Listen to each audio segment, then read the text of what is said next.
Los riesgos para América Latina del empobrecimiento de la clase media de Estados Unidos. ¿Por qué deben preocuparse las familias de la floreciente clase media en Guanajuato, México, de las penurias económicas que sufren familias estadounidenses de una clase media que se desploma en Cleveland o Cincinnati? Pues porque sus destinos pueden estar más entrelazados que nunca. La prosperidad económica de muchas de esas familias mexicanas, y de muchas otras en América Latina, depende de trabajar para fábricas que exportan a Estados Unidos. Y el comportamiento de esas exportaciones puede a su vez depender de cómo se sienten financieramente, y por ende, de cómo votaran en las elecciones de noviembre, sus contrapartes estadounidenses.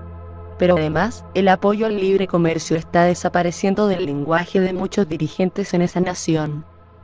Una combinación de problemas económicos de los trabajadores estadounidenses y el surgimiento del fenómeno político de Donald Trump amenaza con sentirse en muchos barrios de clase media en México y otros países latinoamericanos dependientes de las exportaciones al norte. Y naciones como Colombia, Perú y varios otros podrían tener que enfrentar llamados desde partes de la sociedad estadounidense a revisar la conveniencia de sus acuerdos comerciales.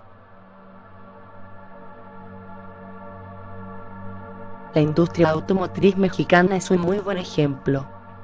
La misma experimenta un auge que ha creado más de 100.000 empleos nuevos en todo el país desde el 2010, en sitios como Guanajuato, muchos de ellos bien pagados.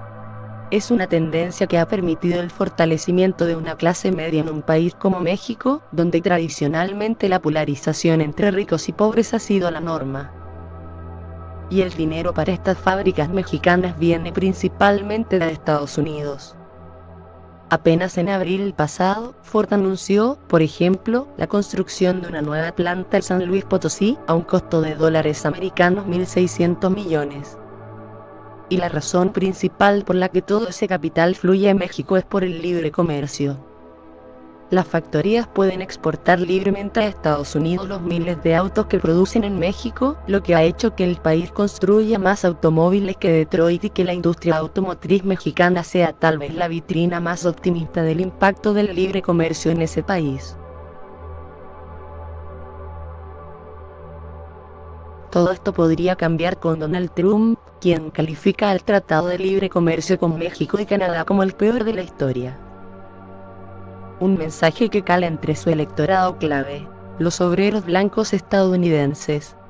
Hace un par de décadas ellos podían aspirar con confianza a ser parte de la clase media de su país, pero ahora muchos luchan para no caer en la pobreza, y ven en el libre comercio una amenaza frontal a sus intereses.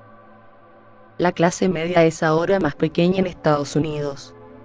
Según un estudio del Centro Pew, un organismo privado de investigación estadounidense, ha caído de ser el 61% de la población total en 1951 al 50% en nuestros días, sin apoyo político. Ya ha sido bien documentada la importancia de este fenómeno para explicar el surgimiento de la candidatura presidencial de Trump como una especie de voto protesta por los blancos que se han ido quedando atrás en el escalafón económico estadounidense. Y ahora este escenario político hace que en Estados Unidos se debilite, a un nivel no presenciado antes, el respaldo que Washington ofrece a un sistema económico global de libre comercio, que si bien es frecuentemente criticado, ha ayudado a generar la riqueza en la que surgen las clases medias de muchas naciones en desarrollo. Este viernes el columnista del The New York Times David Brooks apuntaba que, por primera vez en la historia contemporánea, el candidato oficial del Partido Republicano estadounidense está en contra del libre comercio. Donald Trump amenaza con cancelar el Tratado de Libre Comercio con México y Canadá, y prácticamente anticipa una guerra comercial con China. Su contrincante en el Partido Demócrata, Hillary Clinton, no llega a esos extremos, pero anuncia sin embargo su profunda desconfianza hacia nuevos tratados de libre comercio, los mismos que Bernie Sanders, desde el ala más izquierdista del partido, descalifica como herramientas de los multimillonarios para explotar a los pobres del país. Ese discurso está calando en las masas. Un estudio recientemente publicado por el Instituto Brookings dice que el 69% de los seguidores de Trump, e incluso un 49% de los simpatizantes del Partido Demócrata, piensan que los tratados de libre comercio son negativos para el país. Solo el 45% de los demócratas y apenas 41% de la población general los apoyan. Las elecciones presidenciales de noviembre en Estados Unidos apuntan a un recrudecimiento de esas tendencias.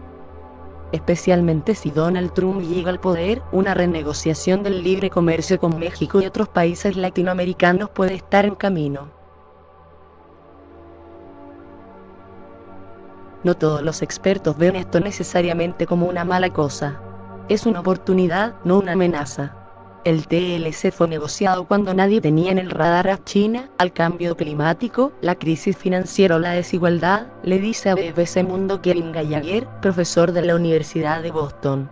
El problema es que no tenemos un buen molde para un tratado del siglo XXI que permita el crecimiento balanceado de una manera ambientalmente sensata y socialmente inclusiva, alega. Pero otros ven efectos negativos más serios en la actual discusión política estadounidense sobre el libre comercio.